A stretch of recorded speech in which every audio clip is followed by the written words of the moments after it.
next video, you will learn how economists approach sustainable consumption. It's crucial to understand that economists' views are not fixed in two distinct groups, orthodox and heterodox, but rather they span a continuous spectrum. In this video, orthodox refers to mainstream economists, typically seen at the one end of the spectrum, while heterodox refers to those on the opposite end, often challenging conventional concepts of economics. Let's start with the orthodox economists. Now, classical economists analyze consumption based on preferences, price, and income. They view sustainable consumption as primarily a matter influenced by individual preferences, affected by price due to government tax policies and budget constraints. Well-informed consumers are able to make more optimal decisions. This perspective corresponds to the rational choice model. It assumes that consumers make decisions by calculating the individual costs and benefits of different options and choosing the one that maximizes the expected net utility. To understand consumer behavior in this model, we assume that consumers are driven by self-interest and that their preferences are exogenous, that is, they are given, and thus we do not attempt to explain why they are as they are. What does this mean for government policy? Essentially, the government should ensure that consumers have access to sufficient information to make informed decisions among the available options. Additionally, since private decisions often overlook social costs, it is crucial for the government to internalize these costs. This can be achieved by making these costs visible to private decision makers through mechanisms such as taxes, subsidies, or regulations that align private incentives with broader social welfare.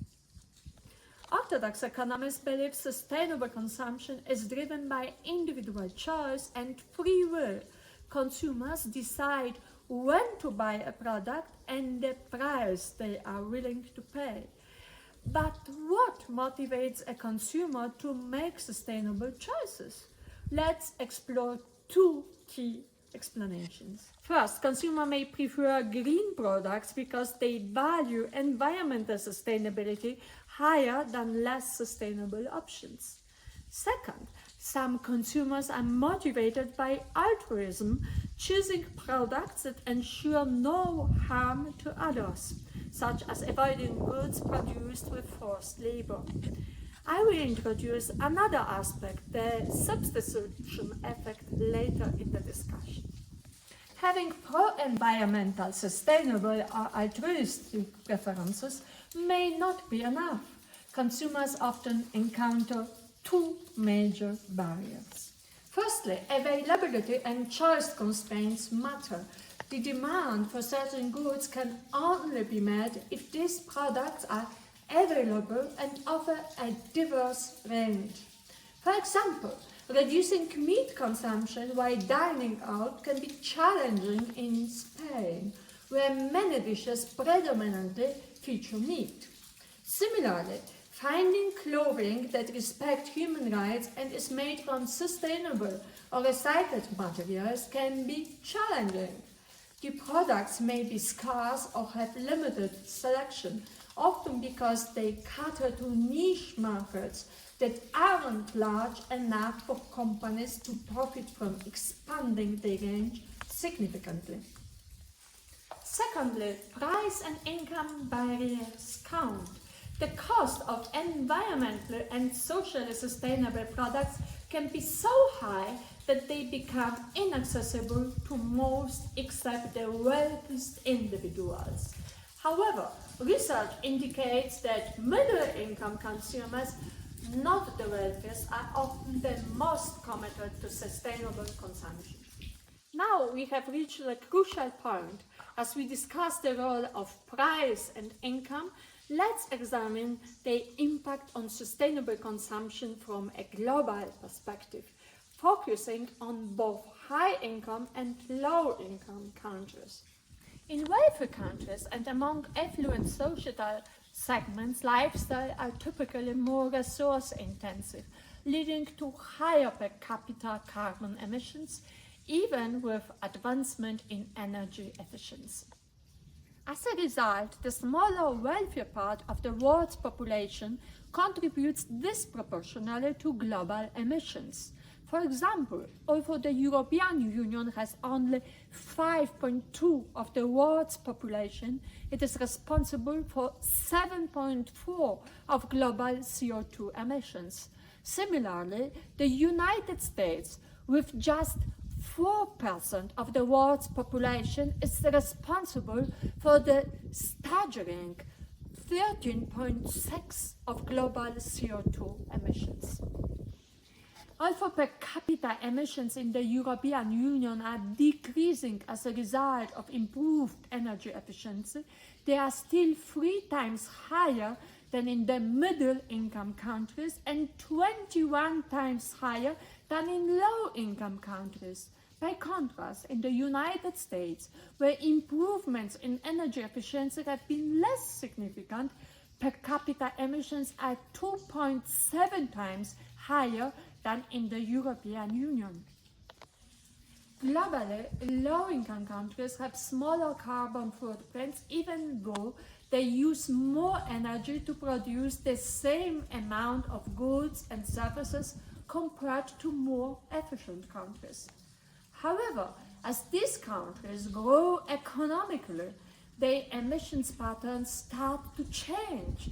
For instance, in China and India, per capita emissions have significantly increased with economic development, even though China has made more progress in improving energy efficiency than India. As a result, as global per capita income increases, both total and per capita emissions tend to rise. Although the pandemic temporarily reduced emissions, there has been a rebound, highlighting the ongoing challenge of balancing economic growth with environmental sustainability. What does sustainable consumption mean for an individual? On one hand, having a higher income allows us to afford green versions of products and services. But is this what actually happens? And how do consumption habits change as income levels rise? Research shows that affluent consumers buy green versions of products such as electric cars, sustainable clothing, and organic food, especially when these options are perceived as higher quality. However, as sociologists such as Thorsten Veblen and Pierre Bourdieu have noted, many of these choices are often about status. Social psychologists add that such behavior can be influenced by social pressure. What does sustainable consumption mean for an individual? On one hand, having a higher income allows us to afford green versions of products and services. But is this what actually happens? And how do consumption habits change as income levels rise? Research shows that affluent consumers buy green versions of products such as electric cars, sustainable clothing, and organic food, especially when these options are perceived as higher quality. However, as sociologists such as Thorsten Veblen and Pierre Bourdieu have noted, many of these choices are often about status. Social psychologists add that such behavior can be influenced by social pressure. Why is this the case? Studies suggest that these actions have less to do with actually saving energy or water at home and more to do with projecting a certain image. In fact, higher income levels are often associated with less resource-saving behavior at home. Similarly, higher incomes are also associated with more frequent air travel, eating out more often, more use of private transport. On the other hand, low-income consumers may not be able to afford organic food, sustainable clothing, or electric cars. However, their overall environmental impact may be less negative.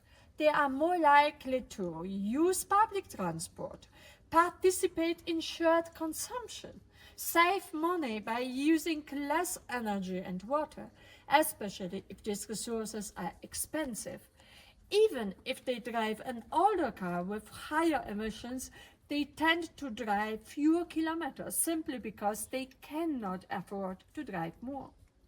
As income increases, one may expect consumers to make more responsible choices like buying organic food or sustainable clothing. However, research suggests that they may also shift away from shared consumption and public transport.